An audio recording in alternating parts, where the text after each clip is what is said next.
Hello guys, welcome back to my channel সারি thoughts. আজকের ব্লগটা আমি বাংলায় করছি কারণ আজকে আমি চেষ্টা করছি আমাদের বেঙ্গলি কালচারের একটা ছোট্ট পার্ট তুলে ধরতে। তো রিসেন্টলি আমাদের বাড়িতে মানে গ্রামের বাড়িতে পুজো ছিল, মেনলি আমার মামার বাড়িতে। তো আমার মা ভাই আর বাবা অলরেডি আগে চলে গেছিলো আর আমি এখানে ক্যান্ডিকে নিয়ে একা যাচ্ছিলাম। আর দেখতেই পাচ্ছ ক্যান্ডি খুবই মজা করতে করতে যাচ্ছে। অ্যান্ড এখানে এটা একটা হরিসভা ছিল, প্লাস একটা বড় করে পুজো ছিল যেখানে গ্রামের সমস্ত যতজন আমাদের পাড়া প্রতিবেশী গ্রামে ছিল তারা সবাই ইনভাইটেড ছিল, প্লাস যারা পুজো করবে তাদের একটা নিজস্ব দল ছিল। তো এইভাবেই ওখানে শুরু হয়েছিল। তো এই দলের নিজস্ব নিয়ম থাকে এবং গান গেয়ে গেয়ে এরা ঈশ্বরকে স্মরণ করেন, মানে এখানে যে দেবদেবী মানা হয়। তো সেইভাবেই শুরু হয়েছিল এবং লাস্টের দিকে পুরো উঠে বাজনা মানে ঢাক পিটিয়ে পিটিয়ে একটা ওদের হাত তুলে ওরা হরি নৃত্য যেটাকে বলে, তো সেটা করছিল এবং সবাই হাততালি দিয়ে দিয়ে সেটাকে সঙ্গ দিচ্ছিল। তো একটা হোলসাম খুব আলাদা রকমের এক্সপিরিয়েন্স। আমি এটা আগেও দেখেছি বিকজ যেহেতু ওখানে আমার মামার বাড়ি, সেই জন্য কোনোদিনও আমাদের তরফ থেকে হয়নি, এটা আমাদের তরফ থেকে পুজোটা করা হয়েছিল। তো এটা একটা পুরো অন্য রকমের এক্সপিরিয়েন্স, যারা দেখোনি তাদের জন্য নতুন।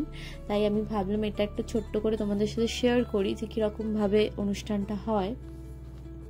আর এতটাই ভালো লাগে কারণ গ্রামে কোনো কিছু হলেই সবাই মিলে যে এত আনন্দ করে একসাথে হয়ে একে অন্যকে মানে সবাই সবার পাশে আছে। মানে আমরা পুজোটা করছিলাম, বাট আমাদের আশেপাশে সবাই এসে একসাথে রান্না করা, পুজোর অ্যারেঞ্জমেন্ট করা, সবাই মানে নিজে থেকে পার্টিসিপেট করেছিল, এরম নয় যে কাউকে বলতে হয়। আর গ্রামে এইভাবেই হয়ে থাকে অ্যান্ড এটাই আই থিঙ্ক গ্রামের মধ্যে ওই জিনিসটা এখনো রয়েছে, যে একসাথে মিলেমিশে কাজ করাটা। তো এটা দেখে খুবই ভাল লাগে।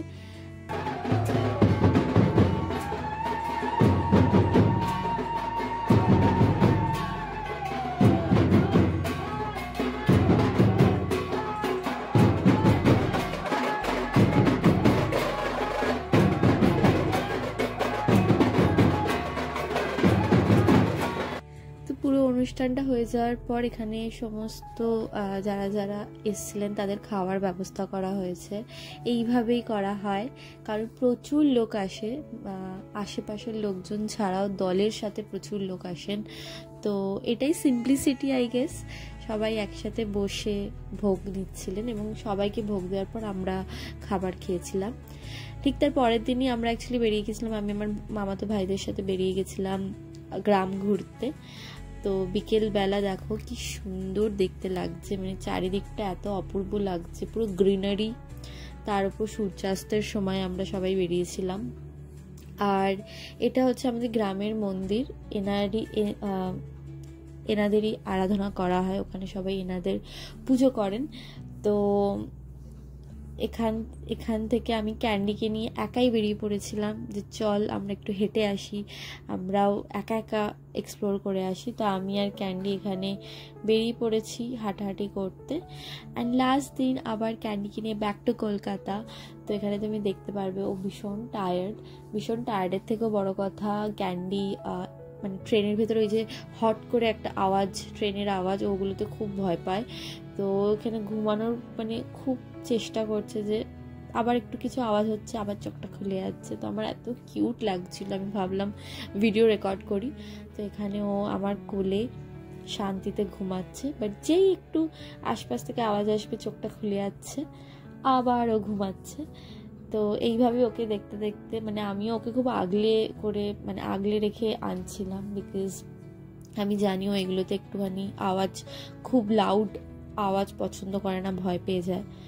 এই যে পাশ থেকে ট্রেন গেছে, ব্যাস উঠে গেছে, আবার একটু পরে শুয়ে পড়বে। তো আমি ছিলাম মানে ওর ঠিক আছে, কমফর্ট আছে, বিকজ ও মানে মা বাবা ভাই আমি গেলে ও সবসময় আমার কাছে থাকাটাই মানে পছন্দ করে। তো আমার কোলেই থাকে, আমার থেকে একটু দূরেও থাকা ওর পছন্দই না। তো এখানে ওকে নিয়ে ট্রাভেল করাটা খুব ইজি বিকজ ও খুব শান্ত বাচ্চা। তো আমাদের সামনেও যিনি বসেছিলেন তিনিও কুকুর খুব পছন্দ করে। তো সবাই মানে কারোর কোনো অসুবিধা না করে আমরা ভালোভাবে ট্রেনে করে বাড়ি ফিরে গেছিলাম। তো এই ভিডিওটা জাস্ট তোমাদের সাথে একটু শেয়ার করা যে আমাদের গ্রামের অনুষ্ঠান কিভাবে হয়। আই থিঙ্ক এটা একটু ডিফারেন্ট টাইপ অফ ভিডিও, তো আমি ভাবলাম তোমাদের সাথেও শেয়ার করি। আশা করি তোমাদের এই ভিডিওটা ভালো লেগেছে, আর যদি ভালো লেগে থাকে please like the video and subscribe to my channel. দেখা হচ্ছে নেক্সট ভিডিওতে। টাটা।